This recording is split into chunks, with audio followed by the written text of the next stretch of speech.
Iran আবারও Hormuz প্রণালী বন্ধ করে দেয়ায় সেখান দিয়ে জাহাজ চলাচল এক প্রকার থমকে গেছে। শনিবার মধ্যরাতের পর থেকে মাত্র 2টি জাহাজ এই এলাকা পার হতে পেরেছে। মেরিন ট্রাফিকের তথ্য অনুযায়ী রবিবার হরমুজ প্রণালীর চারপাশে পূর্ব দিকে চলাচল করছিল জাহাজ দুটি। এর মধ্যে একটি চায়নার এলপিজি ট্যাঙ্কার, অন্যটি ভারতের মালিকানাধীন একটি জাহাজ ছিল বলে জানা গেছে। অথচ গত শুক্রবারও দেখা গেছে ভিন্ন চিত্র। ইসরায়েল ও লেবাননের মধ্যে যুদ্ধবিরতির পর সাময়িকভাবে এই পথটি খুলে দিয়েছিল ইরান, কিন্তু মাত্র একদিন পরেই সিদ্ধান্ত বদলে আবারও এর নিয়ন্ত্রণ নিজেদের হাতে নেয় তেহরান। এর ফলে গত 28 ফেব্রুয়ারি থেকে শুরু হওয়া এই যুদ্ধে নতুন করে দেখা দিয়েছে অনিশ্চয়তা।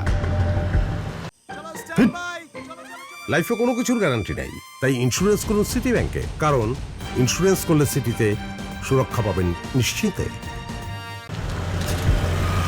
ইরান বলছে তাদের বন্দরে আমেরিকার অবরোধ এখনও চলছে, আর এটি যুদ্ধবিরতির স্পষ্ট লঙ্ঘন বলে দাবি তাদের। দেশটির সর্বোচ্চ নেতা মুস্তফা খামেনি হুঁশিয়ারি দিয়ে বলেন, শত্রুরা বাড়াবাড়ি করলে তাদের কড়া জবাব দেবে তেহরান। অন্যদিকে ইরানের এই আচরণকে ব্ল্যাকমেইল হিসেবে দেখছেন আমেরিকার প্রেসিডেন্ট ডোনাল্ড ট্রাম্প। সব মিলিয়ে এখন পুরো বিশ্বের জন্য এক বড় উদ্বেগের কারণ হয়ে দাঁড়িয়েছে হরমুজ প্রণালী। H M Ataullah, one international desk.